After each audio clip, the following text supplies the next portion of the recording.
The house sat at the end of Maplewood Lane, a quiet corner of the town where the mailman still waved from his truck and children drew chalk hearts on the sidewalks.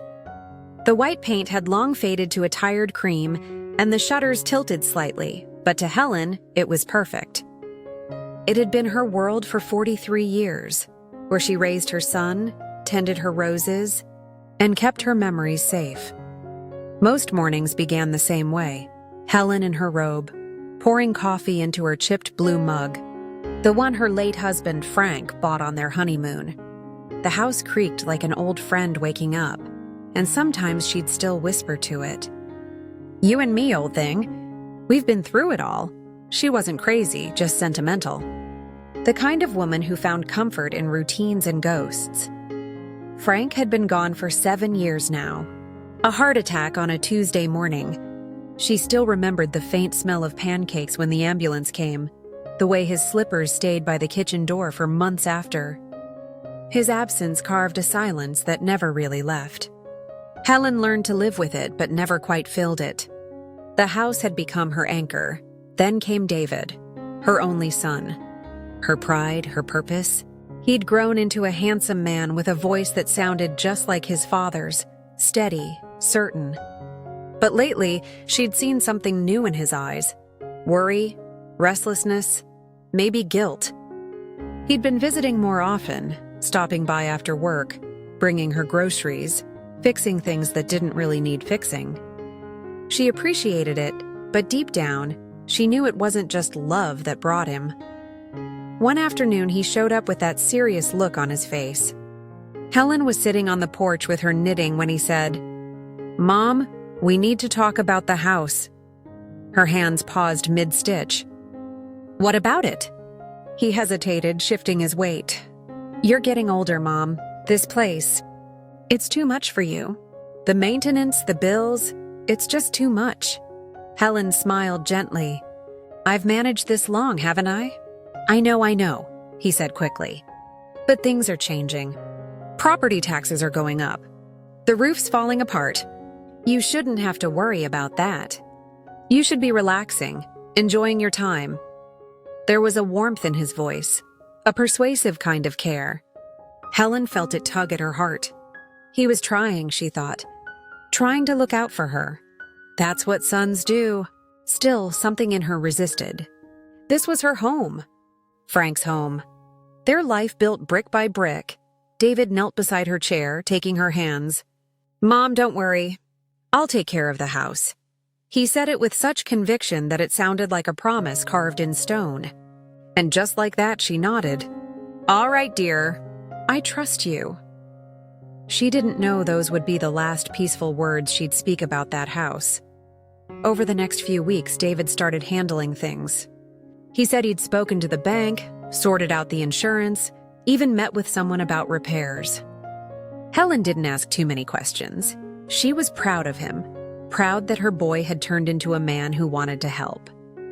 She'd raised him right, she thought. But sometimes, when the phone rang and he'd step outside to answer, his tone would change. He'd whisper, lower his voice, and then come back with a smile that didn't quite reach his eyes. One evening, she caught him at the kitchen table going through a stack of papers. He slid one under another when he noticed her watching. "What's all that?" she asked.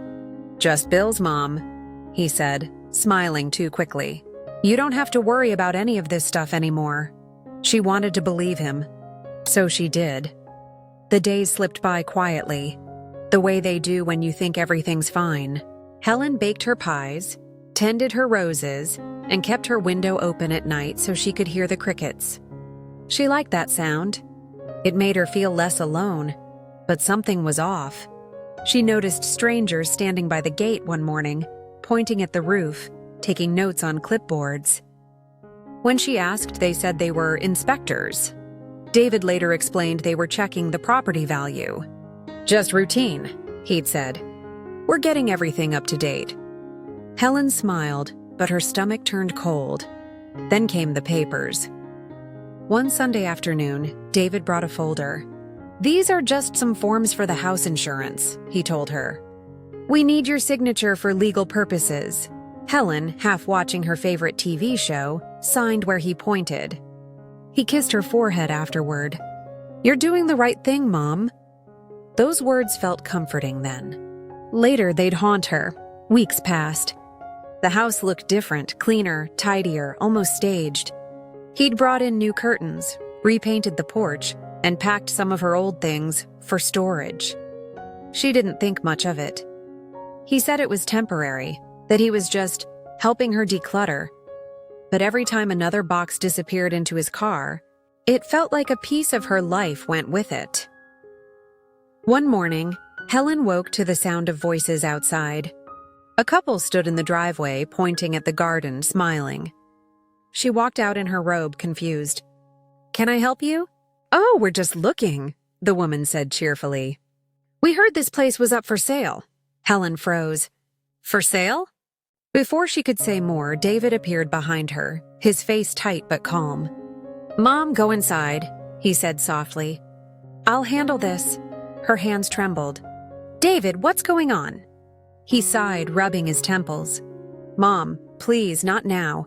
But she couldn't let it go. "Not this time. You said you'd take care of the house. You didn't say you'd sell it." He didn't meet her eyes. "It's complicated." And just like that, the air between them changed forever. That night, Helen sat on her bed surrounded by half-packed boxes, the house echoing in ways it never had before. Every shadow seemed to whisper something back to her. Fragments of laughter, birthday songs, the creak of Frank's chair. The walls were still there, but the warmth was gone. She could feel it, like a pulse that had stopped. When she confronted David again, his explanations came out rehearsed, careful. "Mom, it's the best thing for both of us," he said. "You'll have money. You'll be comfortable. You won't have to deal with maintenance or taxes. We can get you a nice apartment, something easy to manage." Helen stared at him, searching for the boy she once knew. The one who used to bring her dandelions and say, "Don't worry, Mom, I'll always protect you." But that boy wasn't there. In his place stood a man she couldn't recognize, nervous, defensive, and distant. The sale went through in less than 2 months. Papers she'd signed without reading became the locks that shut her out. On the day she had to leave, she walked through every room one last time. Her hand brushed the doorway where David's height marks were still faintly visible. She stood there, tears burning her eyes, whispering to no one, "I thought I'd die here." Outside, the movers were loading boxes. David avoided her gaze, pretending to be busy. The couple who bought the house waved politely as they walked up the steps. Helen managed a weak smile before turning away. She didn't say goodbye to the house. Some things are too sacred for words. By evening, she was gone. Just a small suitcase and a plastic bag of framed photos. Her entire life, reduced to what could fit in the back of a cab. She stayed with her friend Clara that night, sitting silently in the guest room, the sound of rain tapping on the window. When Clara brought her tea, Helen finally spoke. "He said he'd take care of the house," she whispered, her voice breaking. "I just didn't know he meant like that." Outside, thunder rolled softly in the distance. In that moment, Helen didn't just lose her home. She lost the one person she thought would never let her down. But she didn't know yet. This wasn't the end of her story. It was just the beginning. And soon, she'd learn that what David did was far deeper than betrayal.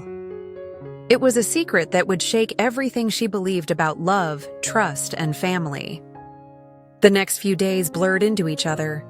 Helen woke in the guest room at Clara's house to the soft hum of the refrigerator and the distant barking of a neighbor's dog. Her suitcase sat in the corner, stubbornly refusing to unpack itself. The walls around her were unfamiliar, painted in shades she didn't choose, smelling faintly of lavender and lemon cleaner. She felt like a ghost in someone else's life. She tried to keep busy. Unpacking wasn't an option. There was nowhere permanent to put anything. But she cleaned, arranged, and rearranged. Clara offered advice, comfort, coffee, and patience.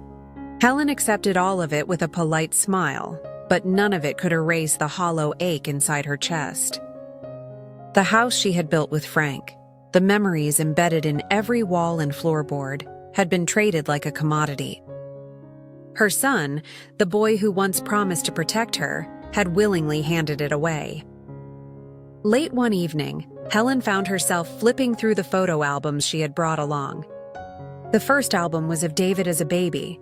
She lingered over the pictures where his tiny hands wrapped around her finger, where he fell asleep on her chest, where Frank lifted him high into the summer sun. Every page was a memory, every memory a dagger. She traced the edges of the photos with her trembling fingers and whispered, "How did we get here, David? How did we get here?" Clara tried to comfort her. "Helen, maybe he thought he was helping. Maybe there's a reason you don't know yet." Helen shook her head. Helping doesn't mean selling someone's home without their consent. That's not help. That's... She struggled to find a word. Betrayal? Treachery? Something worse. Something raw and twisting in her stomach.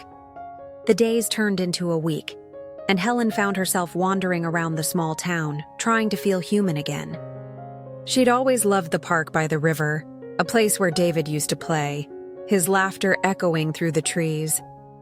Now, walking there alone, she felt like an intruder in her own life. The benches she'd once sat on with Frank, holding hands and sharing dreams, felt cold. The swings creaked in the wind, empty and mocking. One afternoon, she received a call that shook her even more. It was from a neighbor, someone she barely knew but who had always been friendly. "Helen? It's Mrs. Carmichael. I thought you should know. There's been some talk about the sale of your house. People are saying it went for far more than David told you." Helen's hand shook. She gripped the phone tightly, trying to steady herself. "More than what I was told?" she asked, her voice barely above a whisper. "Yes," Mrs. Carmichael replied softly. "I don't know the details, but it seems like he might have taken advantage of you." Helen felt the blood drain from her face. Every step, every lie she hadn't known, every half-smile from her son suddenly felt like a trap. She ended the call and sank into the nearest chair, shaking. How could the person she loved most have deceived her so completely? She had given him everything, trusted him with her life, and he had... What? Turned her entire existence into a transaction? By that evening, Helen decided she couldn't stay silent any longer. She had to confront David. She called him, her hands trembling around the phone, her voice unsteady. "David, we need to talk, now." There was a long pause on the other end. "Mom, he started, but she cut him off. "Don't start with excuses. I know something, David. I want the truth. Not your version, not your story. Just the truth." He was silent for a moment, then sighed. "Mom, it's not what you think. I'm tired of not understanding, David. I trusted you. I let you handle everything because I believed you. And now I have nothing. I thought I was protecting you," he said finally. "I didn't know how else to fix things." Helen shook her head, even though he couldn't see it. "Protecting me, David? You've taken my home. You've taken my life." There was another long silence. She could hear his breathing, uneven and nervous, like a boy hiding behind the mask of a man. I wanted to make sure you'd be okay," he said quietly. I don't know what you thought," Helen interrupted, her voice breaking. "All I know is I'm homeless. And you didn't even tell me." David's voice faltered. I thought it would be easier if I just handled it. I didn't want to see you worry." Helen closed her eyes and leaned back in her chair. "Easier? You think taking my home, the only place I've ever felt safe, is easier?" He didn't answer. Days passed, and Helen started piecing things together. She talked to Clara, to Mrs. Carmichael, to anyone who would listen. She discovered bank statements she hadn't seen, property valuations, contracts, details David hadn't mentioned. The more she uncovered, the more the picture became clear. He hadn't just sold the house. He had done so for personal gain. He had lied about the numbers, hidden the buyer's identity, and made decisions as if he had the right to decide her life for her. Helen felt a rage she hadn't known she possessed. It wasn't loud, not in a way that could be heard outside her own chest, but it was there, a slow-burning fire that made her hands shake and her stomach twist. She wanted to scream, to throw something, to hit him, but she didn't. She was smarter than that. She had survived Frank's death. She had survived poverty, heartbreak, and loneliness. She could survive this too. One evening, Helen sat alone on Clara's porch, looking out at the streetlights glowing through the trees. She thought about the house one last time, about the kitchen where she'd baked hundreds of pies, the garden where Frank had planted roses and David had buried toy cars, the living room where they had all laughed until tears ran down their faces. All of it was gone, but it wasn't really gone. Not completely. Memories can't be sold. They can't be taken away. Her phone buzzed. It was David. She stared at the screen for a long time before answering. "Mom," he started, hesitant. "Can we talk?" "I think we already did," she said softly, her voice carrying the weight of all the nights she had cried alone. "There's nothing left to talk about, David. No, Helen, please. I need you to understand." "I didn't do it to hurt you.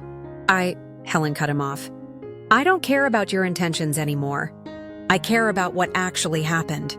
You lied, you sold my home, you took everything I had, and nothing you say will fix that." The line went silent, and for the first time, Helen felt a strange kind of freedom. Not joy, not relief, but freedom. She didn't have her home, true, but she still had herself. Her mind, her memories, her strength. David could take the house, but he could not take who she was. That night, she lay awake thinking about the future. Where would she go? How would she start over? She didn't know yet. But she did know one thing. She could survive this. She would survive. And when she did, she would confront the deeper truth about David, the secret he had hidden that would explain everything, the twist she could never have expected, and the lesson that would change her understanding of trust forever. The weeks after the sale of the house felt like living underwater. Helen moved cautiously through her temporary life at Clara's apartment, carrying a quiet, simmering anger she barely allowed herself to name. The air in Clara's home was safe, warm, ordinary, but it also reminded her that she no longer had a place to call her own. Every cup of tea, every creak of the floorboards, every distant car horn outside echoed the absence of her home. Helen's mind kept returning to David. Why had he done it? Why had he lied with such conviction, with that disarming mix of love and deception? Something didn't add up. He had been careful, meticulous even, about keeping her in the dark. Yet, in the back of her mind, a tiny whisper nagged her. Maybe this wasn't just about money. Maybe there was something more she didn't know, something he was hiding. Determined to find out, she started investigating quietly. She couldn't just sit and wait for answers anymore.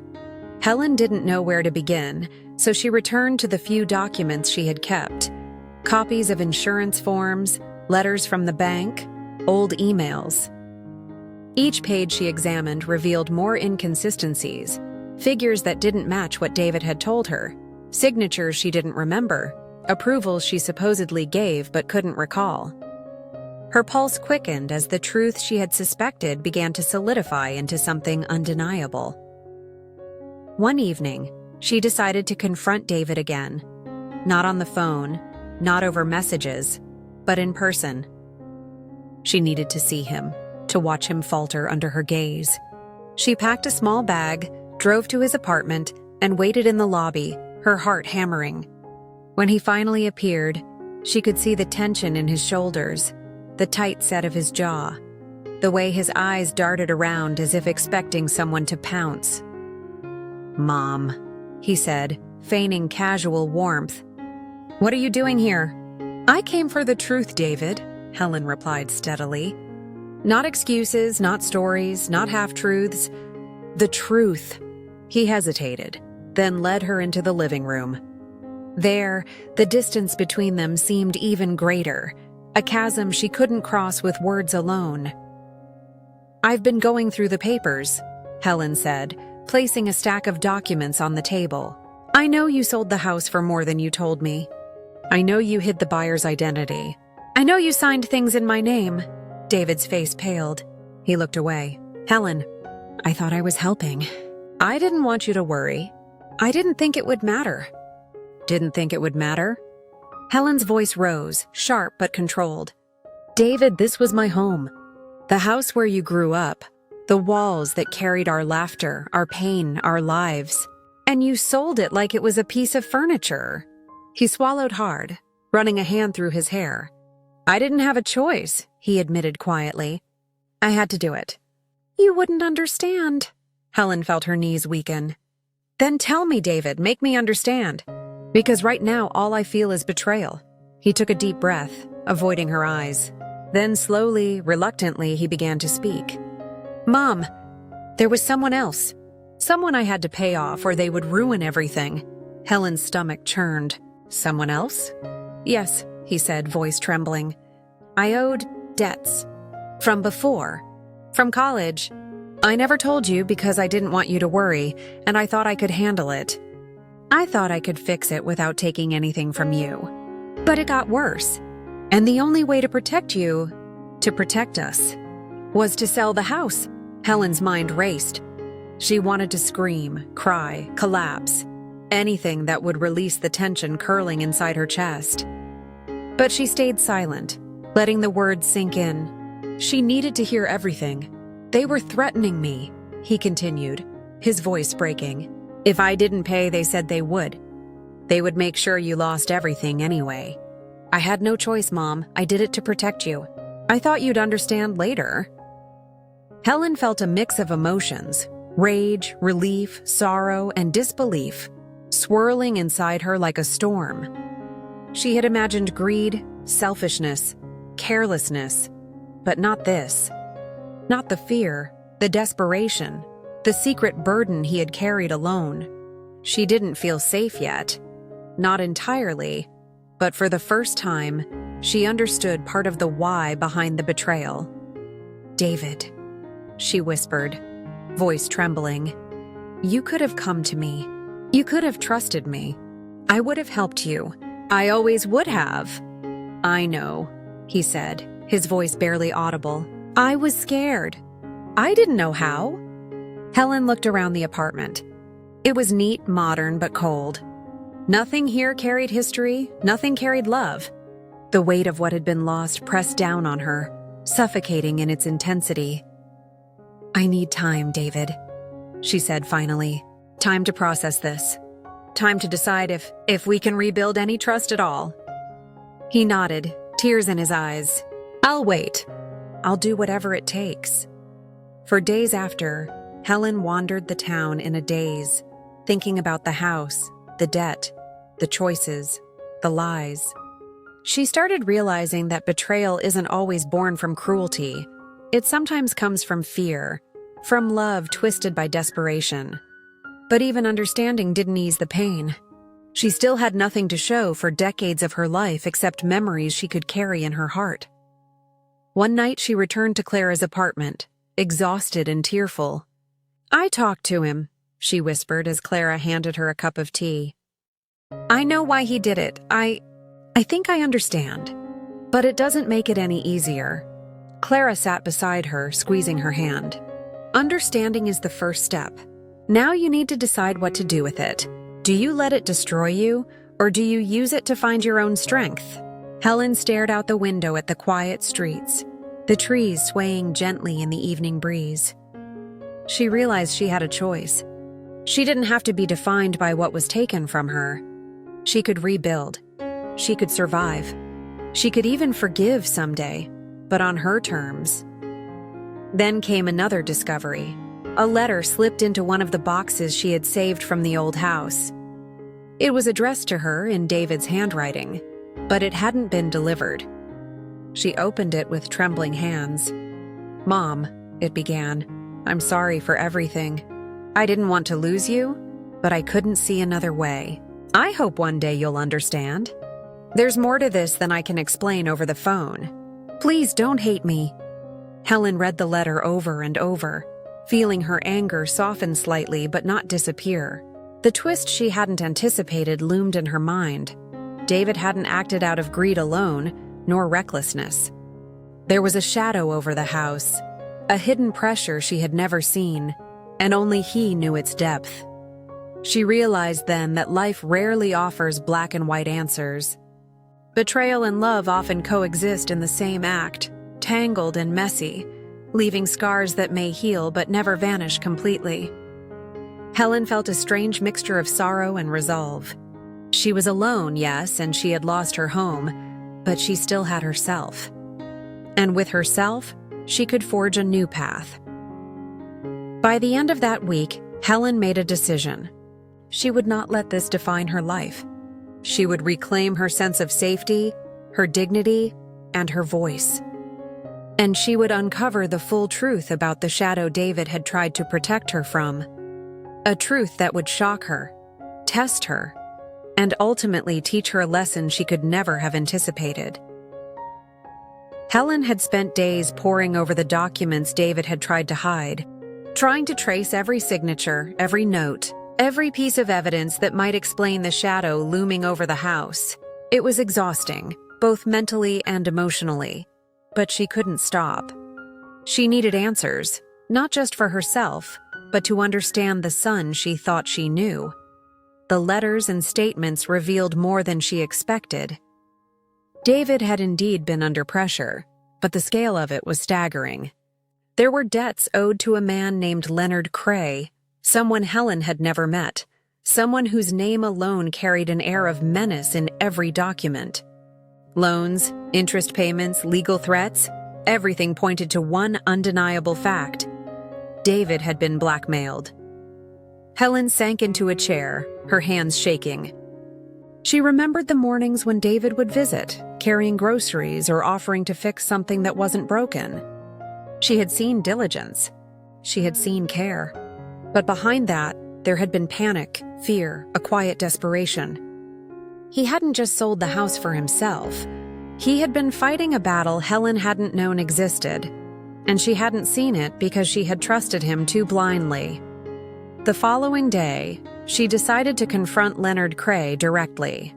She didn't know if she was being brave or reckless, but Helen felt she couldn't move forward until she faced the man who had cast a shadow over her family. She tracked down an office address, a tall building in the center of town, windows reflecting the afternoon sun like mirrors. Heart-hammering, she walked through the glass doors and asked for Mr. Cray. He was nothing like she imagined, neither a monster nor a villain, at least not in appearance. His suit was crisp, his hair perfectly combed, and his smile polite. But there was an intensity in his eyes that made Helen's stomach knot. "Mrs. Donovan?" he asked, reading her name from the visitor log. "Yes," she said, her voice steady despite the storm inside her. "I'm Helen Donovan. I need to understand something about my son, David." He gestured to a chair. "Please sit." "How can I help you?" Helen took a deep breath. "He owed you money." "I know that, but why? And why did it involve our home?" "I want the truth, Mr. Cray. The whole truth." His expression shifted, a flicker of surprise, then resignation. "You want the truth? Very well." David wasn't just in debt. He was caught in a situation beyond his control. The loans he took, they weren't for personal expenses. They were for someone else's mistake, someone he trusted. A partner in a business venture that went south. He didn't tell you because he wanted to protect you. He feared that revealing it would not only embarrass you but put you in danger. Helen's brow furrowed. "Danger? What kind of danger?" Cray's gaze didn't waver. "Financial danger. Threats. If the loans weren't repaid, they would take everything. Legal claims, judgments, liens. They didn't care about the ethics. They just wanted control. Your son was trying to shield you from it. He sold the house to settle the debts before anyone else could act." Helen felt a mixture of relief and fury. Relief that David hadn't acted out of greed, fury at the web of manipulation surrounding her family. She had imagined selfishness, betrayal, and recklessness, but the reality was far more complex and far more dangerous. "I see," she whispered. "So he was trying to protect me. But he lied. He hid everything. And I was left with nothing," Cray nodded. "Sometimes protection requires deception. He made a choice that he thought was the lesser evil.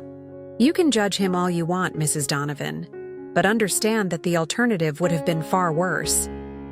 Helen left Cray's office with her mind spinning.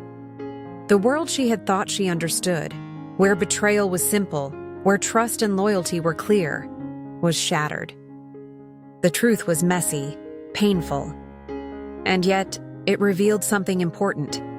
David hadn't abandoned her. He had fought for her in a way she hadn't recognized. Back at Clara's apartment, Helen sat quietly, staring at the photo of her old house. Memories of laughter, birthday parties, summer evenings, and quiet winter mornings washed over her. She could forgive, perhaps, but she couldn't forget. And more importantly, she couldn't allow herself to remain passive. She had to rebuild, to reclaim her life, and to confront the truth fully before moving on. She contacted a lawyer, a compassionate woman named Angela, who immediately understood Helen's plight. Together, they began tracing the chain of events, the hidden debts, the buyers, the contracts, and the legal maneuvers that had taken her home from her. Helen learned to navigate the world of property law, negotiations, and financial settlements, skills she had never imagined she would need. Days turned into weeks, and with Angela's help, Helen started uncovering irregularities in the sale. Some of David's actions, while motivated by fear and love, had skirted legal boundaries. It was a revelation that both shocked and empowered her. She realized that survival sometimes requires knowing when to fight, when to accept, and when to reclaim what has been taken, even from those we love. One evening, as she sorted through another stack of papers, David arrived unannounced. His eyes were red, his hands trembling slightly. "Mom, I know you've been digging," he said softly. I wanted you to understand before it got worse. "I didn't want you to hurt yourself over this." "You can't fix everything, Helen. Some things, they're bigger than both of us." Helen looked at him, her heart pounding with a mix of anger, relief, and sorrow. "I know, David, but I also know that some things can be fixed. Some things can be made right, even if they're messy and complicated." He nodded. I'm sorry. For everything. For lying, for hiding. I thought I was protecting you, but I see now I caused more pain." "You were scared," Helen said quietly. "I get that. But the lesson here, David, the lesson is that love without honesty can hurt as much as betrayal. You may have saved me from external danger, but you almost destroyed the trust between us." David lowered his head, unable to meet her gaze. "I'll do anything to make it right. Anything." Helen took a deep breath, realizing this was the moment that would define the next chapter of her life. She could cling to anger, to resentment, to the weight of what was lost. Or she could choose to rise, to reclaim her power, to rebuild not just her home but her sense of self. In the following weeks, Helen and Angela worked tirelessly. They negotiated with buyers, uncovered hidden financial documents, and untangled the web of deceit surrounding the sale. Helen discovered that while the house could not be returned, she could secure compensation, not enough to replace the memories, but enough to create a new foundation, a new beginning. Through it all, David remained close but careful, giving her space, showing remorse in quiet ways. He helped where he could without overstepping, slowly learning the weight of honesty, the value of trust, and the consequences of secrecy. One evening, Helen sat on the balcony of a small apartment she had rented. The city lights twinkled below, the wind carrying the faint scent of rain. She held a cup of tea, reflecting on everything that had happened.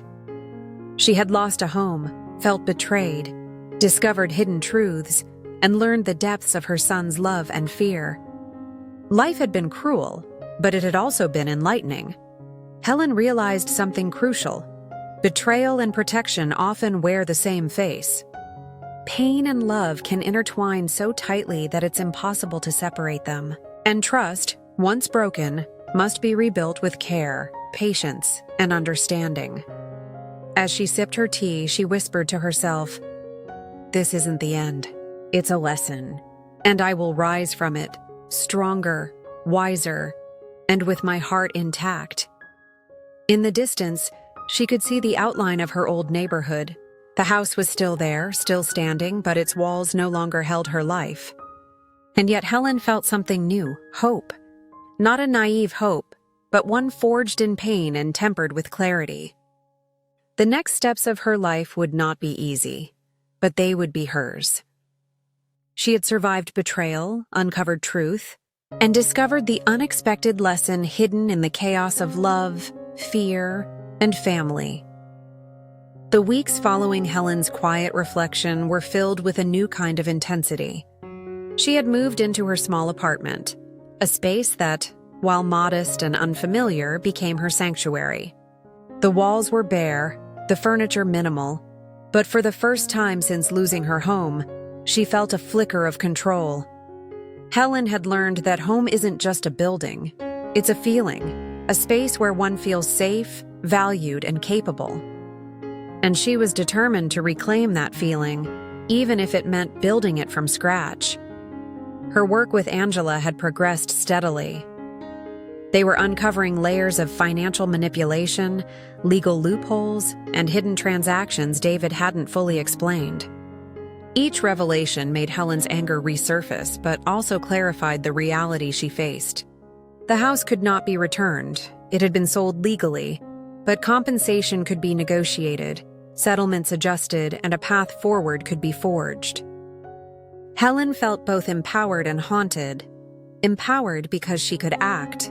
Haunted because the betrayal had come from the person she loved most. One afternoon, as Helen sat at her kitchen table reviewing documents, David knocked lightly at her door. He stepped inside, holding a folder, his expression nervous yet hopeful. "Mom," he began, "I found something. Something I should have told you from the start." Helen looked at him carefully. "Go on," she said, her voice calm but firm. David opened the folder and laid it on the table. "These are emails, contracts, and letters. All of them show what really happened behind the scenes with Leonard Cray and the people who threatened me. And us. There's something you need to see."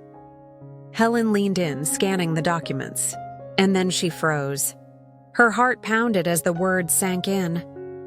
There, buried among legal notices and threatening letters, was the truth Helen hadn't anticipated.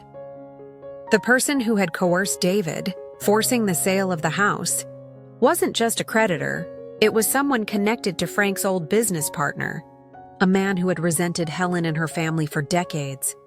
He had manipulated circumstances, leveraged David's college loans, and orchestrated the threats in a way that ensured Helen would lose her home no matter what.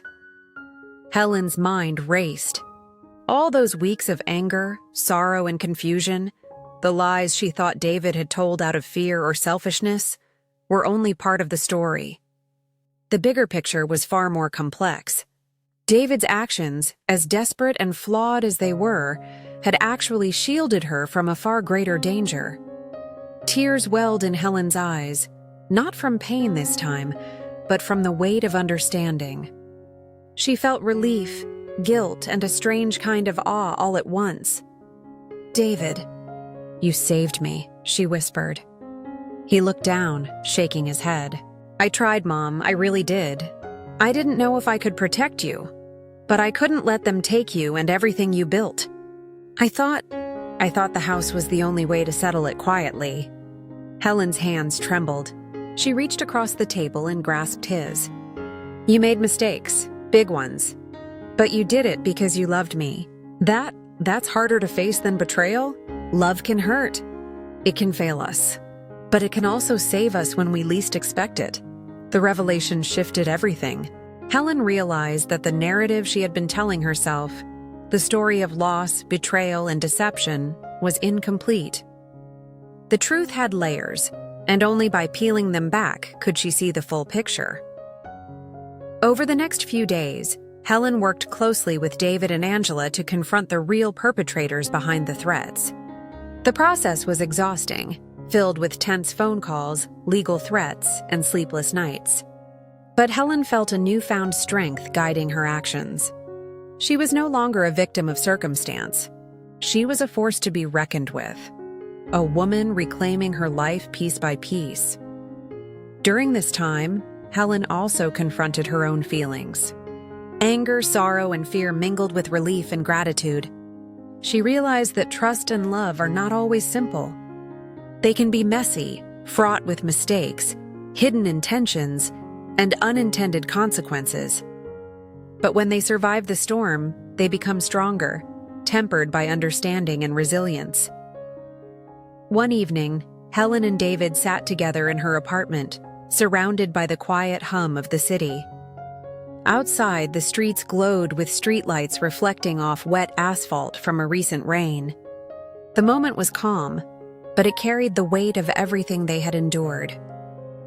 "Mom," David said softly, "I know I hurt you.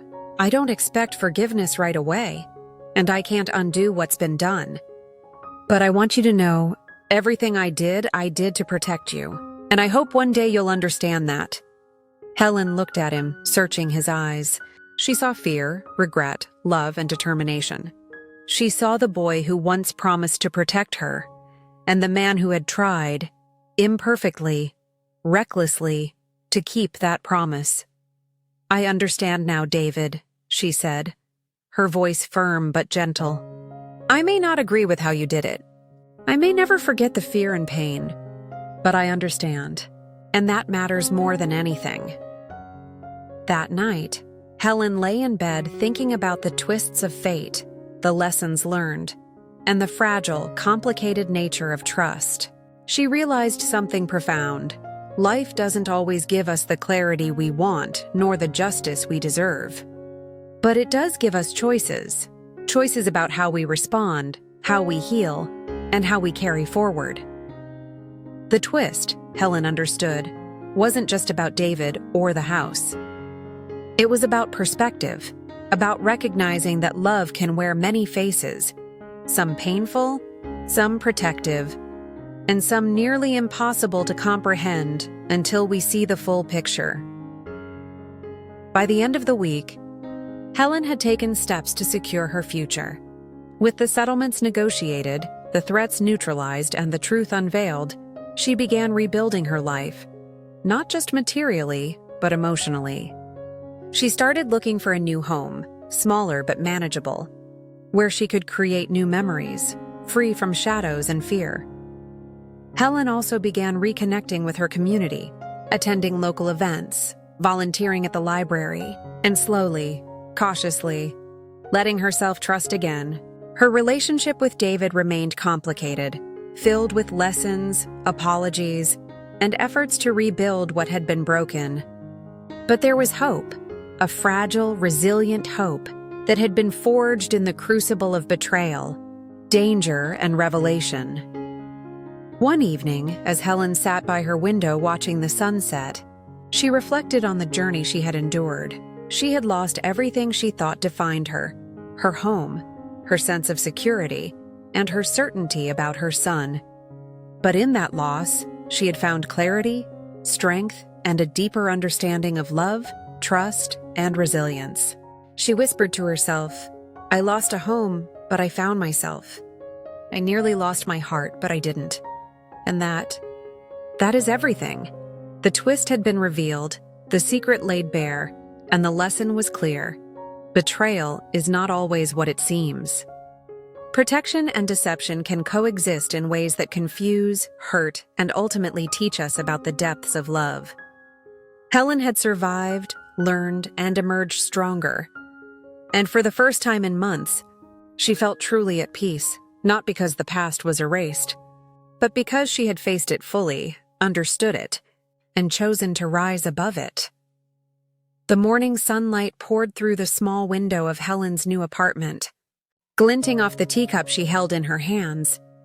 The space was modest, but every detail was hers to arrange, hers to claim.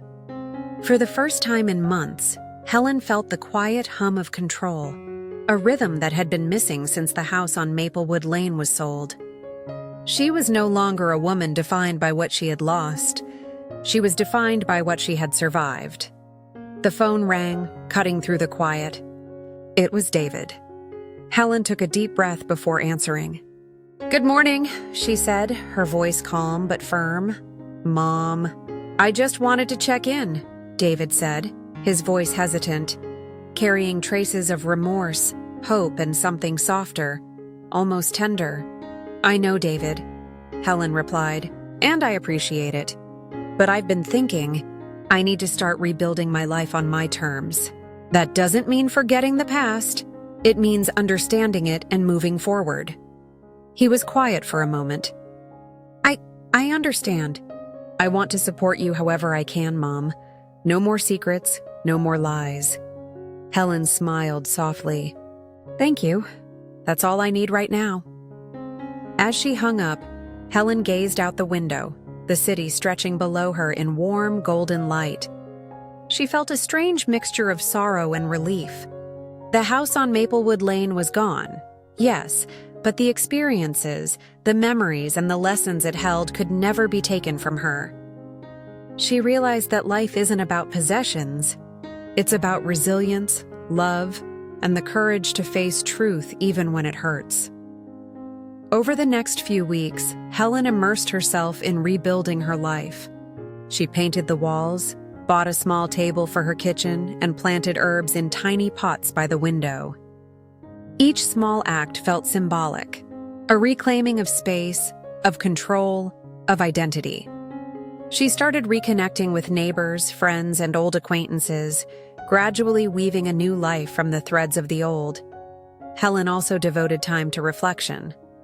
She wrote letters she never intended to send, addressed to David, to Leonard Cray, even to Frank. She wrote down the pain, the confusion, the moments of fear and betrayal, and then she wrote about the lessons learned, the strength that comes from surviving, the clarity that emerges from uncovering truth, and the importance of trust tempered with understanding. One evening, as she sat in the glow of her small lamp, Helen received a visitor. It was Clara, her longtime friend, who had been a quiet pillar of support throughout the ordeal. "I wanted to see how you're doing," Clara said, her voice warm. "You look different." "Stronger somehow?" Helen nodded. "I feel different, stronger. I've realized something important. Losing the house, almost losing my trust in David. It taught me that strength isn't just about surviving outside threats. It's about facing the truth, even when it comes from those we love." Clara smiled. "It sounds like you've found peace." "Not peace exactly," Helen admitted. "More like clarity. Peace will come later. For now, I know I'm capable. I know I can rebuild. And I know I can forgive when I'm ready, without losing myself in the process." That night, Helen sat by the window, watching the stars emerge over the city skyline. Memories of the house on Maplewood Lane, of David as a boy, and of Frank's laughter washed over her. She realized that while she had lost a physical home, she had not lost her foundation. Her resilience, her courage, her ability to love and understand, those were her true home. Weeks turned into months, and Helen's new life began to solidify. She secured a modest settlement from the house sale, enough to comfortably establish her independence. She cultivated friendships, rekindled passions, and even started volunteering at a local library, where her love for storytelling found a new outlet. David, too, changed. He approached her cautiously, demonstrating consistency, honesty, and genuine effort. Slowly, almost imperceptibly at first, the bond between mother and son began to heal. Helen realized that reconciliation doesn't erase pain, but it acknowledges growth, accountability, and the willingness to try again. One evening, Helen hosted a small dinner at her apartment. Just a few friends, a quiet celebration of new beginnings. David arrived carrying a small bouquet of wildflowers. He handed them to her, and for a moment neither spoke. Their eyes met, and in that shared silence a mutual understanding passed between them. It was acknowledgement of mistakes, acceptance of truth, and the tentative rebuilding of trust. "Thank you for being patient," David said finally. Helen smiled. "Thank you for being brave enough to face the truth." As the evening unfolded, Helen reflected on her journey. The betrayal, the fear, the secrets, and the ultimate revelation. She realized that life's most profound lessons often come wrapped in pain and confusion. Betrayal, she learned, isn't always malicious. Protection and love can wear the same mask, and understanding this is the key to both healing and growth. By the end of the night, Helen felt a sense of completion she hadn't experienced in months. She didn't have the house, and she didn't have the past untouched, but she had something far more valuable: clarity, strength, and a renewed sense of purpose. In her heart, she whispered a final lesson, one she would carry forward for the rest of her life. Trust, love, and resilience are never about possessions. They're about facing truth, embracing growth, and rising, even when the world takes everything from you. Helen knew this was only the beginning of her new life. But for the first time in a long while, she felt whole. Not because she had regained what was lost, but because she had discovered that the most important home, her inner strength, her dignity, her capacity to love and forgive, could never be sold or taken away. And with that, Helen stood by her window, watching the city lights shimmer against the night sky. A woman who had lost everything yet found herself. A woman whose heart held stories stronger than any house, any betrayal, and any shadow from the past. The story of betrayal had ended, but the story of Helen's resilience, her wisdom, and her capacity to rise from the ashes had just begun.